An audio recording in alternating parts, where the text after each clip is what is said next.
बिस्मिल्लाहिर्रहमानिर्रहीम, अस्सलाम वालेकुम। लाखों करोड़ों दुरूदो सलाम मोहम्मद मुस्तफ़ा सल्लल्लाहु अलैहि वसल्लम और आले मोहम्मद पर। मैं हूं उमर दराज गोंदल और आप मेरा फेसबुक और यूट्यूब चैनल देख रहे हैं। आज का दिन चूंकि मैं कह चुका हूं कि आप देखें या ना देखें, नजर आने वाली मुलाकातों में और जो आपको नजर नहीं आई वहां तक सब चीजों के अंदर एक ही शख्सियत है और उसका नाम है जनरल फैज हमीद। जनरल फैज हमीद की वजीर आजम हाउस के अंदर एंट्री हुई है और वजीर आजम हाउस के अंदर एंट्री के वक्त वो शख्सियात जो बहुत तड़ियां लगाती हैं, जो बहुत कुछ कहती हैं, खुड्डे लाइन लगाने की बातें करती हैं और जलसों जुलूसों के अंदर नाम लेती हैं, आज सामना हुआ तो भीगी बिल्ली बने हुए थे। आखिर अचानक से क्या हो गया कि वो जिनके बारे में आपने इनकलाब लाना था, जिनके आपने नाम लेने थे, वो आपके सामने आ गए तो आपको उस बारे में वहां पे जो चीजें वहां कहते थे यहां कहने का आपका हल्क खुश्क हो गया, आप बोल नहीं पाए, आपकी टांगें जो है वो लड़खड़ा रही थी, सांसें आपकी उखड़ रही थी। क्या हो गया? एक सामने जनरल तो खड़ा था, वही जनरल जिसके आप नाम लेते रहे, वही जनरल जिसको आप जलसे जुलूसों के अंदर तनकीद का निशाना बनाते रहे, वही जनरल जिसको आपको कहते रहे कि जनाब फैजयाब होने की बातें करते रहे, वही जनरल जिसको आप कहते रहे खुड्डे लाइन लगते हैं। सामने आए तो आप बिल्कुल चीजें जो है वो हिलना शुरू हो गई। आपको अंदाजा है कि आज वजीर आजम हाउस के अंदर कौमी सलामती कमेटी का इजलास था। क्या कमाल बात है, वहां बंद कमरों में इजलास हो रहा था और बाहर एक शख्स बैठा हुआ आज खुले कमरों के अंदर अब आज अपने कौम के सामने दिल का हाल खोल के रख रहा था। जिस जगह के ऊपर आज ये इजलास था, मेरे दोस्त ने मुझे वहां से वीडियो भेजी, मैंने देखी वो जो सेमिनार था, कि उस होटल के जो मुलाजमीन हैं, जो काम करने वाले लोग हैं, वो भी खान को सुनने आ गए। यानी आमतौर पर ऐसा होता नहीं है और वो खान साहब की वीडियोस बना रहे, सब कुछ। खैर वो बातें अपनी जगह पे, जो बात वजीर आजम हाउस वाली है वो आज की इंपॉर्टेंट है। अब उस हवाले से बताया गया है कि जिसकी इजलास की सदारत शहबाज शरीफ ने की है, वहां पे खबरें ऐसी हैं, इत्तलात ऐसी हैं कि जनरल फैज हमीद साहब ने भी शिरकत की है। मैंने आपको बताया था पिछली वीडियो के अंदर, चूंकि वहां जो इजलास हो रहा है, उस इजलास के अंदर जो कुछ डिस्कस हो रहा है वो बुनियादी तौर पर जनरल फैज हमीद की कामयाबियों के सम्राट हैं, जो उन्होंने पाकिस्तान के लिए काम किया है, जो पाकिस्तान के लिए उन्होंने उन तंजीमों के साथ मुज़ाकरात किए हैं, पाकिस्तान के लिए वो अफगानिस्तान गए हैं, तो ये सारी सिचुएशन उनके थे। अब बात ये मालूम ये हुई है कि इसके अंदर कहा गया है कि अफगान हुकूमत की सहूलतकारी के साथ वहां पे मुज़ाकरात टीटीपी के साथ जारी हैं, लेकिन हतमी फैसला पार्लियामेंट की मंजूरी और इत्तेफाक राय से किया जाएगा। राना सनाउल्लाह और मरियम औरंगजेब ने प्रेस कॉन्फ्रेंस भी की है इस इजलास के बाद और कहा यह गया है कि अब इदारों ने ब्रीफिंग दी है और मुख्तलिफ बाखबर सिलसिले जो हैं उसके हवाले से बताया गया और एक हुकूमती क़यादत में सिविल फौजी नुमाइंदों पर मुश्तमिल कमेटी नुमाइंदगी करते हुए आईन पाकिस्तान के दायरे में रहकर बातचीत कर रही है। हतमी फैसला आइन के रोशनी में पार्लियामेंट की मंजूरी, मुस्तकबिल के लिए फराहम करदा रहनुमाई और इत्तेफाक राय से किया जाएगा। इससे पहले ये अभी हालांकि इस हुकूमत के आने से पहले मुज़ाकरात शुरू हैं, लेकिन अपने आप को सेफ प्ले देने के लिए उन्होंने फरमाया कि जनाब नहीं, वो उसमें हुकूमती अरकान भी शामिल हैं। और अब इस बारे में खबर यह है कि जनाब इजलास को तमाम पस मंजर से आगाह किया गया है, तफसीलात से और तदारुक के लिए इकदाम किए गए हैं। अब एक और इन कैमरा सेशन बुलाने का फैसला कर लिया गया है। इन कैमरा सेशन बुलाने का मकसद यह है कि अरकान कौमी असम्बली और अरकान सेनेट को इन हवालों से तमाम तफसीलात से आगाह किया जाए। हालांकि अब मजमूई तौर पे जो चीजें हैं वो तो आपको पहले ही मालूम हो गई हैं, आज आप उसको बुला लेते, लेकिन जाहिर बात है वो आज जो साजिश वाली बात थी उसके ऊपर एलामिया क्या शामिल होना था, खान ने बाहर बैठ के आज उस चीज पूरी के पूरे का जो मैच है वो निकाल के रख दिया। अब जनरल फैज हमीद के हवाले से एक और इंपॉर्टेंट बात है, जब शहबाज शरीफ ने ओथ लिया तो मैंने आपको तब भी बताया था कि आम तौर पे होता यह है कि प्राइम मिनिस्टर को जीएचक्यू बुलाया जाता है, उनको वहां पे प्रोटोकॉल एक मिलता है, अफसरान के साथ उनका राब्ता करवाया जाता है, या राब्ते से मुराद यह कि इंटरेक्ट करवाया जाता है, बताया जाता है ये हमारे ऑफिसर्स हैं, और इधर से कैबिनेट जाती है, जैसे कि प्राइम मिनिस्टर खान गए थे।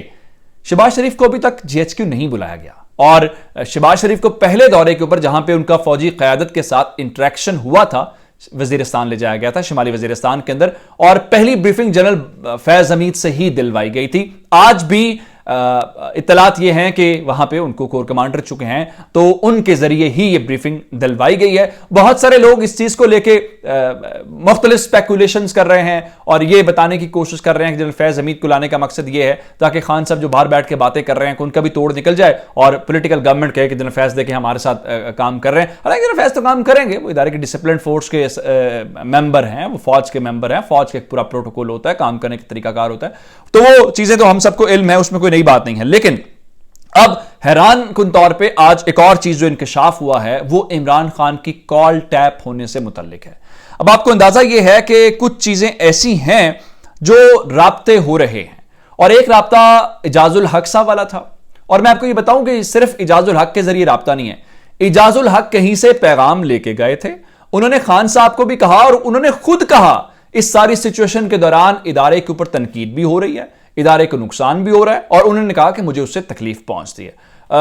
अगर आप देखना चाहते हैं तो पाकिस्तान के अंदर मुसलसल जो ट्रेंड्स चलते हैं, जो आज भी ट्रेंड चल रहा है, उससे हम अंदाजा लगा सकते हैं कि पाकिस्तान के अंदर ये चीजें इससे पहले नामुमकिन थी, जो मुमकिन होती हुई दिखाई दे रही है। ये कोई अच्छा जेस्चर नहीं है, ये कोई अच्छा आगाज नहीं है। हम घर के अंदर जिस लड़ाई में पड़ गए हैं ये मुनासिब नहीं है। लेकिन अब काको अच्छा, अब इस बारे में कहा यह गया है कि बातचीत उसी बात के ऊपर है, इलेक्शंस के ऊपर, और खान साहब भी कहते हैं कि जनाब मुझे फौज से मसला नहीं है, फौज मेरा अपना इदारा है। आज भी खान साहब ने अपनी स्पीच का इख्तिताम इसी बात के ऊपर किया कि घर में अगर चोरी हो जाए, डाका पड़ जाए, तो क्या घर का चौकीदार न्यूट्रल रह सकता है? यही बात अब इजाजुल हक ने यह बताया है कि हत्ता के गवर्नमेंट इतनी घबराई हुई है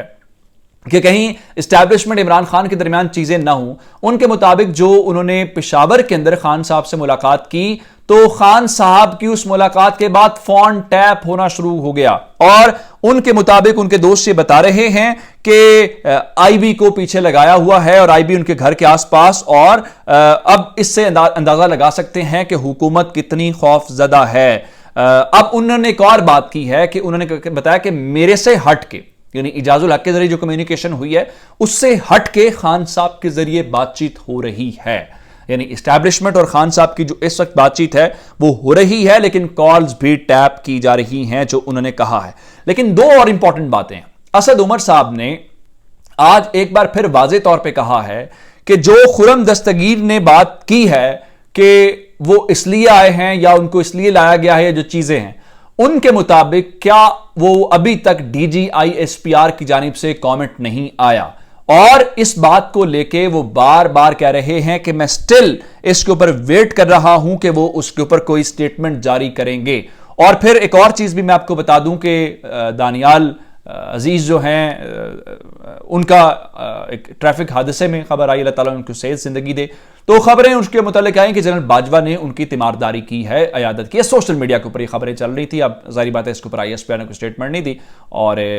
इस किस्म की खबरें अब उसमें सदाकत या ना होने के मुतालिक तो इदारा ही बता सकता है, लेकिन ये स्पेकुलेशन है। उसके ऊपर भी तनकीद हुई और फिर लोगों ने कहा कि इस दौरान शहबाज गिल साहब को भी हादसा हुआ था, तो उनकी इयादत तो नहीं की गई, ये सिर्फ नून लीग के किसी रहनुमा की क्यों। फिर आज फवाद चौधरी ने एक और भांडा फोड़ा। उनके मुताबिक जब सुप्रीम कोर्ट वो पहुंचे, सुप्रीम कोर्ट का लॉक खुला बंद कमरे के अंदर, तो चीफ इलेक्शन कमिश्नर और सेक्रेटरी इलेक्शन कमीशन लॉक शुदा कमरे में पहले ही बैठे हुए थे।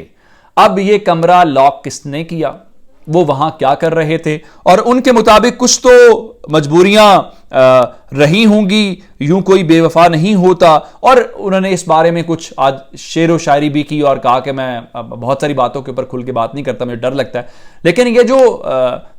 चीफ इलेक्शन कमिश्नर और सेक्रेटरी इलेक्शन कमीशन का सुप्रीम कोर्ट के अंदर लॉक्ड कमरे के अंदर होना और इनका वहां पहुंच जाना,